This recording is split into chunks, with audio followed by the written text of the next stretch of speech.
Cool. This is our last group meeting. So the semester's basically done at this point. We're all probably burnt out because of that. Yeah. That's kind of how I'm feeling, but that's okay. This is actually like one of my easier classes. It's kind of like, Definitely. yeah, cool, yeah. Uh, I've just accepted the fact that every day till finals at this point, I'm just gonna be like working really hard. Gotta accept it. Gotta embrace the hectic. Okay, well, so this case, it was negotiating on thin ice. It was just talking about the National Hockey League negotiating with the union of the hockey league players, and the union is the NL. It's called the NHLPA, National Hockey League Players Association. So yeah, so that was what the case was about, and it had like two main guys, the head of the union and the head of the National Hockey League, and they're like kind of back and forth. So we're just going to talk about their attitudes and how they handled the negotiation. So first off, first question here. What do you guys see as the root cause of the problems that were identified in the case? Yeah, it's like pretty self-explanatory. What do you think was the main essence? I think one of them was I don't know, maybe greed a little bit within the Players Association. They wanted the salary cap to be a little bit higher than what they weren't really wanting to negotiate a whole lot, and they just kind of went back and forth with it a few times, and so it was just something that was they're really greedy about getting more. So Yeah. There's a lot of mistrust as well. Sorry, Brett. Oh, go ahead. Well, I was just saying there's some mistrust between the players didn't trust the financials that the league put out each time. So there wasn't a lot of trust on what was really the take home to give to salaries. So Which was crazy because they had an auditor from the SEC come in. And the SEC, I mean, they're like the governing body of the accounting world. So crazy. Yeah, I agree with Austin totally. Like, I think it's greed on both sides. They were saying, like, mostly on the players, like they were taking 74% of the revenue from the NHL entirely. Like that's a big chunk out of that, and like they just needed to maybe step down a little bit. Yeah. Not too much, but I guess money talks. I was gonna say, but if you look at any like budget, salaries are really the biggest portion of any budget that you have. That's true. the biggest fixed costs for sure. Yep. I think one of the big problems was that the players were kind of blindsided. It's not like the players were saying, "Oh, let's have a talk and negotiate things." You know, they were just, and then the association was like, "Hey, we gotta cap this, and we gotta make sure it's a percentage of the revenues."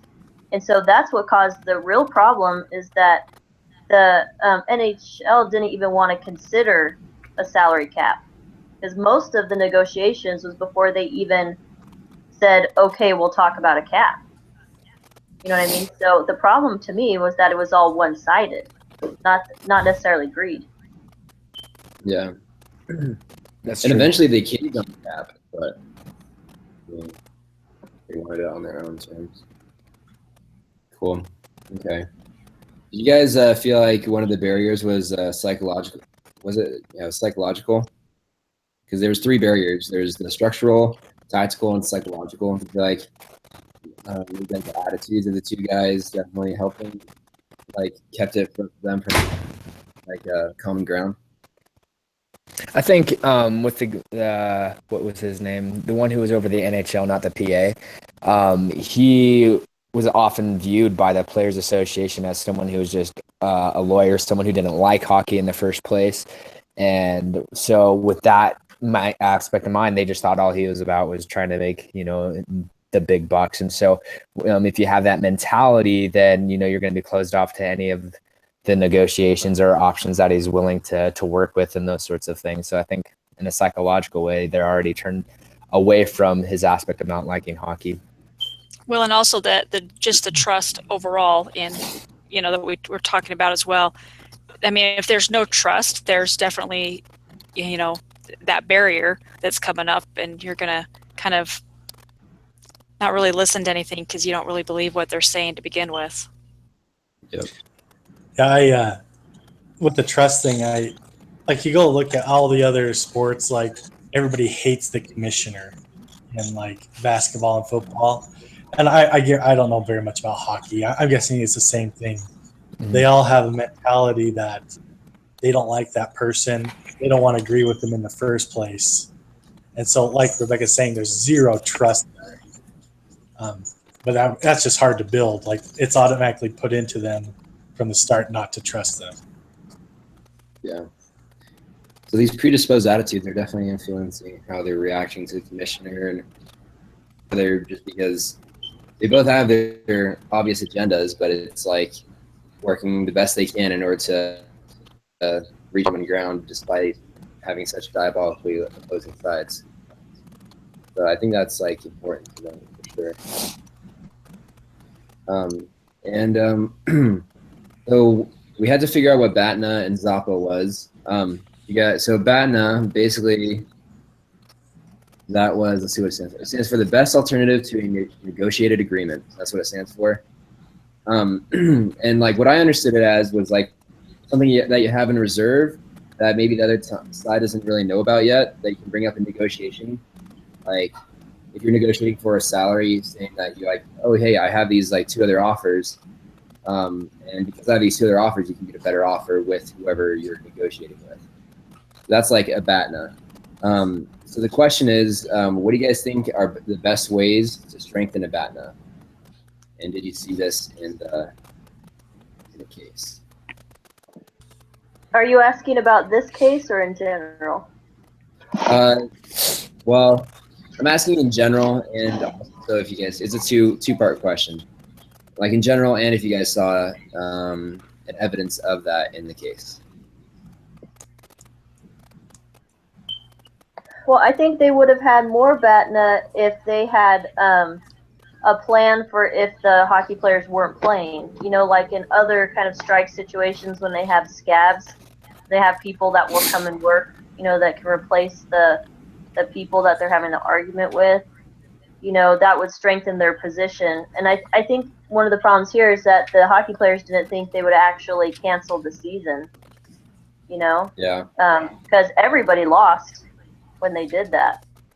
And so I don't think that anybody had strong BATNA in this situation. But today I talked to my husband about it because he's trying to negotiate for a better title because he's a VP right now and they're offering him to be a senior director. And so I was telling him about BATNA and how he needs to make his case, because he already has a job as a VP. And so he also researched the market to show that his skill set is on par with the vice president, and like just kind of adding to his evidence that that's what they should agree to too. Power play, because he has a job already. If he was unemployed, we wouldn't have BATNA. So it's just like a world example there. Yeah, that's a good example. All right, and then what about, I think, okay, go. I don't know if this would be considered BATNA or not, but I think one of the things I was focusing on within the article is that they wanted those smaller markets to retain those players or attract bigger players. And I think when it comes down to us talking about the NHL rookies and the amount of salary they can allow for them, the thing to me that sounds a little bit backwards. If you want to strengthen those smaller markets, then why are you putting a cap or a limit on the amount you're signing for your rookies? And so for me, as the Players Association, I would go in and be like, hey, look, we want to strengthen those smaller franchises. So then why are we being capped on, these players who could be the future of hockey rather than, the ones who've been in the league quite a while? So I thought that was kind of interesting, but that's just my personal opinion. So Well, I think if you look at it that way, one of the reasons those smaller markets struggle is because they don't have the revenue. They can't afford those higher salaries. So that was their background for it. Hey, they want to have these players, but they can't afford these players, so they'll never be able to compete, which will then make it in turn not a fun game to when they're ever playing anybody. I mean, we all know, sports in those teams that don't compete because they don't have any good players on their team. It's just that kind of that idea. Yeah. And I felt like, I don't know, I felt like the NHL, like the Players Association, they kind of had a little bit of BATNA because as far as like being able to go and play in the European leagues, yeah, definitely. then it's like they're like, hey, if you guys don't want us here, we'll just go elsewhere. And so that, in a way, I felt like would put a lot of pressure, not a lot, but put some pressure on the NHL in order to get something done and maybe move it forward a little bit. Well, and just like the canceling of the games was a little bit of a banta too with the NHL, because not all players that were playing for the National Hockey League were able to go across overseas and play. Yeah. There's just not enough positions, overseas for everybody. So. Yeah. Okay, so we talked about BATNA. Another thing that we had to learn about was ZAPA, and that stands for the Zone of Possible Agreement, and that's basically like where compromise happens. Is the range that you're willing to agree on. Do you guys feel like in this case, the ZAPA was changed, or do you think it's even possible to change ZAPA? The ZOPA? I think it's possible to change that zone, but that's where the negotiations kind of come in. Both groups have to be willing to give and take a little bit to have that zone change. Because if somebody's not willing to ever give in or, lessen what their requirements are, then that zone will never change. And in that case, like in this negotiation, there would never be a zone that they'd meet. Yeah. So it is possible. It's possible. I think one of the ones, the attempt that the NHL attempted was to get rid of. He originally proposed the payroll tax, and then he agreed to remove the payroll tax from his proposal. So I mean, that's one way where he was willing to be like, okay, I get it. Like, it's something that maybe we shouldn't do. So. Yeah. Yeah, when Yeah. you're negotiating, you need to be prepared. Like, go in with things that you don't care about, but they care about, and present it like, oh, look, I'm being generous with these, like with ours, we're going in asking for more than we would settle for so that they have room to come back and save face by going a little bit lower. Yeah. Yeah. Cool. Yeah, and you definitely I don't know. I learned that valuable lesson from Pawn Stars. I don't know if you guys ever watched that, but Yeah. Okay. Well, we have a couple more questions. Two of the big ones are just like what we would do personally to resolve the situation. The first, what would you guys do to resolve the situation from the National Hockey League Players Association side? What do you think the union could have done, or maybe what they did right to resolve the situation? Yeah. Will you repeat that one more time for me, please? Sorry. Yeah. So what would you do if you were the National Hockey League Players Association to resolve the situation?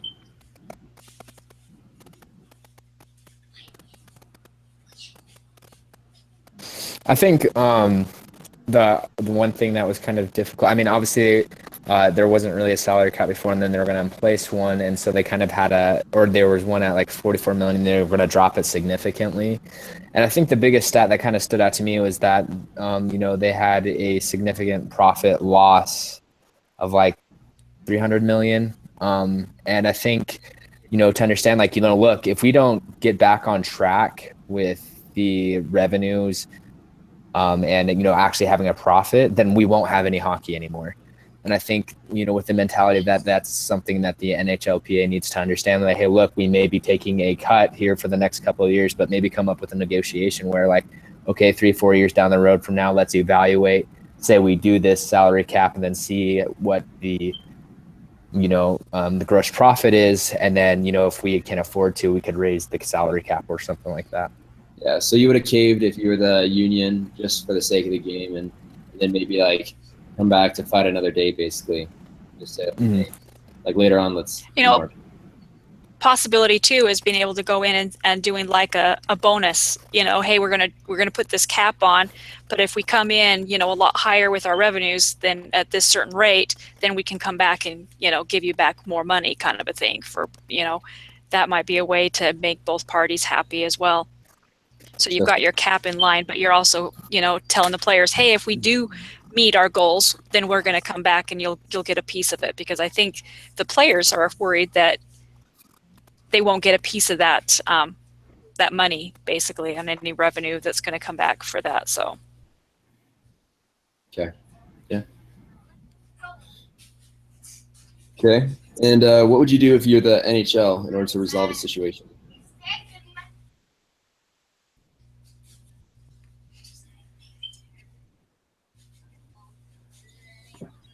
I think the players. Is that what we're asking the players now? Sorry, my kids are being noisy. No, yeah, Say that again.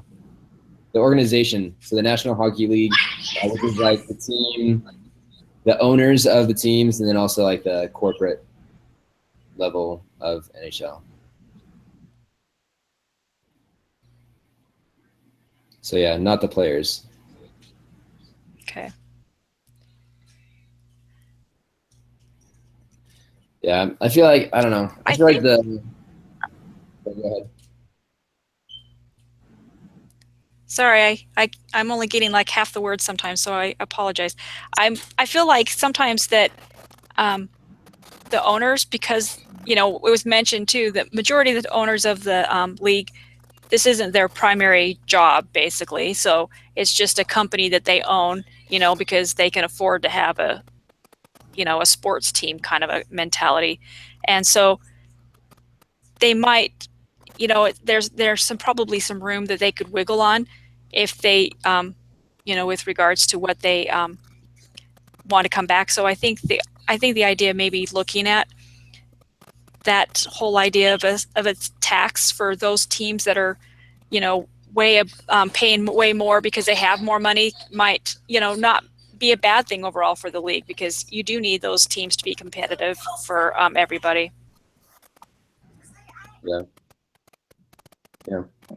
And at the end of the day, hockey players aren't businessmen. You know what I mean? And so I think that they have to be reasonable in their expectations and let the representatives represent them. Because there has to be some cap to keep everything equitable and profitable for everybody. But I think they just resent the businessmen. So it's hard. I think that the CBA had to suspend the season. I don't think that they had a choice, because nothing was happening, and eventually that's when they started saying, okay, we'll start negotiating. So I think they did what they had to do. Yeah. I feel like the NHL, I mean, they had a valid reason for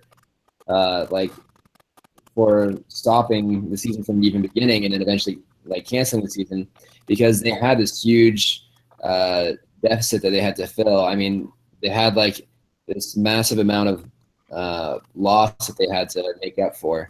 And I guess canceling the season didn't help, but they just needed to find some sort of way to kind of rein in how much the players were receiving. And I feel like some of the players were even willing to agree to the terms, but the NHLPA was pretty stubborn as far as the salary cap went. And I don't know. I feel like the NHL came across as being really stubborn and unwilling to change, but they had a good reason for it.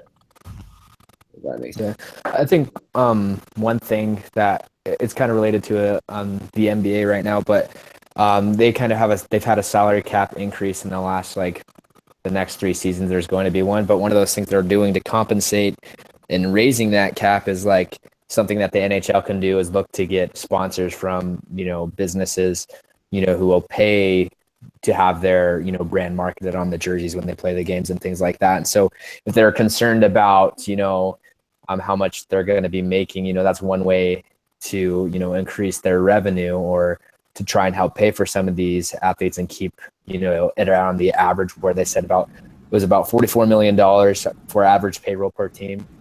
And so you would be able to subsidize that with, you know, sponsorships and those sorts of things. So that's just another idea. Yeah, that's interesting. And I know, I can't remember how long ago, but the NBA had a lockout to. Yeah. You know, isn't Yeah. it funny though that neither side really thinks about the fans? I mean, whenever they talk about, you know, all the money that they're making both ways, they're both making a lot of money and it's all off the fans, you know, and nothing is more frustrating to fans. Someone complaining about how much money they're making when they're making 10 times more than what you could make, you know, in a short amount of time like they do. So I think it's kind of interesting that, you know, they have this battle of, you know, over money basically. And the ones that kind of help them, the whole reason they make the money is because fans go and listen and watch the games. And none of that has really been taken into account. Yep. Okay. Yeah. Yeah. Well, and the thing is too, is like if they raise the salary cap too on the player side is like, okay, then revenues or ticket prices or things go and increase. And so, you know, if those things increase and you're already not making a profit, well, then how do you expect to make a huge profit off of, you know, increasing prices for those things? So it's another thought. Yeah. I guess Yeah. that's down to financial management to start. Work with what you have first before you get more. Mhm. Last question. Did you guys find anything that could relate to the gospel? Anything that was like a gospel concept that we can learn in this case? You know, something that has been coming up in my mind lately is how we're out in society, how we have to negotiate or feel like sometimes we have to negotiate with people that don't understand our religion, and sometimes finding that zone of understanding between, you know, our religion and their lifestyle or their religion, or, you know, just that ground that that we can meet at. Because I think right now, particularly, our society is so, you know, left and right, and there's no zone in the middle. There's, you know, there's nothing in the middle where we're coming to terms and being able to see eye to eye on anything.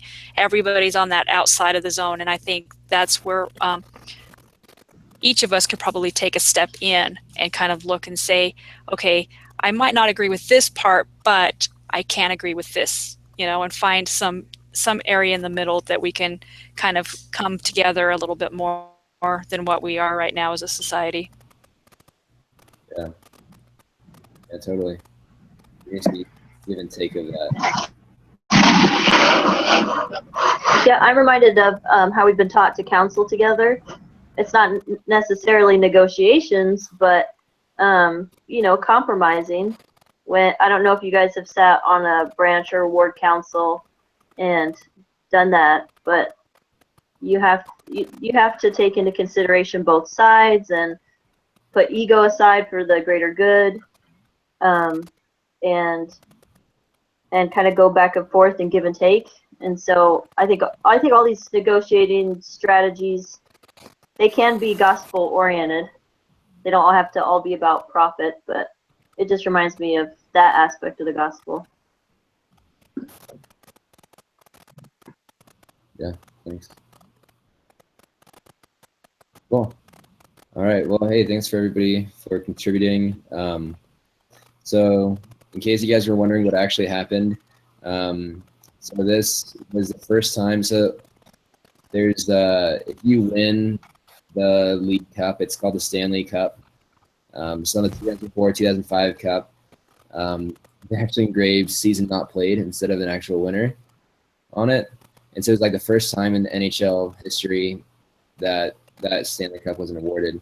So what actually ended up happening is that they agreed on the salary cap, and they also did a lottery type system. So teams that had fewer playoff appearances over the last 3 previous seasons, they'd be able to pick first, and they get a better chance of getting better picks for their players. And they also like they did the salary cap, but then the teams, they were allowed 1 week to buy out players at 2/3 of the cost of their remaining contract. And that doesn't count against the salary cap. And so they did do the salary cap. They did a lottery type system, but they try to ease them into it and work at a compromise that way. But it's just like, if you look at the numbers, there's so many games that weren't played that season. I think it came to 1,230 unplayed games. So that's like, if you think about all the revenue from each game, I mean, that's a lot. But I mean, they eventually came to an agreement for the CBA there. But yeah, that's pretty much the case there. And are there any last comments about the case or what we learned? Great. Okay, well, hey, thanks everybody for contributing and commenting. I feel like it was a good discussion this week. It's been definitely a good semester. Yeah, good luck, everybody. Yeah, good luck. Now, And won't we be? Are we? How are we doing that next week? With because aren't we supposed to do our presentations? Are we supposed to do that in a group like this? I haven't looked that far yet. Yeah, I think we are. I think we are too. I thought we just recorded it and then like we had to go back and watch them or something. I'm not sure. Well, because I thought they could be like a PowerPoint or something, and they would just be presented. So I don't know. We'll have to go look. But I read So we may something see. about like remember to figure out how to do your presentation and Share your screen. Okay. technology at the same time. So it sounded like presenting it to our groups. that's what I. Yeah, kind Yeah, of and that thought. would make the most sense. Because you can do the screen share. Yeah. So Let's see. I don't know. Never mind. Actually, no, you're right. There is one final group meeting, and it says you will meet one last time with your group to present your growth and all other results from your accountability project. Okay. And you're welcome to meet with your group early in the week if desired. And you'll take 5 to 7 minutes to present your results and experiences from the accountability project. You're encouraged to practice your presentation prior to the group meeting. And be ready when it's your turn to present. And then, and Okay. if you have goals that are too personal to share, change them to personal goal 1, personal goal number 2. And yeah, and then we have a group leader just like normal. So sorry, there's one more final meeting, and then that's it for this semester for a final. Yeah. So I am not wishing you all good luck. I will take it back. We'll see each other next week. Sorry. Yep. Okay. So- Sounds well, good. Who's gonna set it up next week? I can do that. Okay. Do we still want to Okay. meet on Thursday night then? I do, if that's okay with you guys. Yeah, it's fine. I have- I'll forget otherwise. Yeah, and I have so much else going on other days, so that works No, best no, for you're me. good. You're good. Yeah. Okay. I will be traveling, but I will figure out a way to do it. Well, Oh, even if we great. have Yeah, to, I'll I have an internship in St. George this summer, and so I start there Friday. So I should be able to find some time 8:30. It shouldn't be fine because it's out of the way, but I'll be in Provo and then going down to St. George for my internship. So Cool. so if you can't find a way to get it work, maybe if you record something, we can at least make it work that way. Okay. yeah, Just sounds good. I'll let Send you me guys the know. email. Okay. But I'll plan on being there for sure. All right. Okay. Sounds good, guys. Hey, You maybe guys we have- should summarize this for Brett. Brett, did you come back? Well, I guess he knows that we have to meet next week, so. I'll send out an email to and I work with him on the accountability project, so I'll just kind of remind him Okay. on that. Okay, cool. Okay. All right. See you All guys. right. Yeah. See ya. Yeah.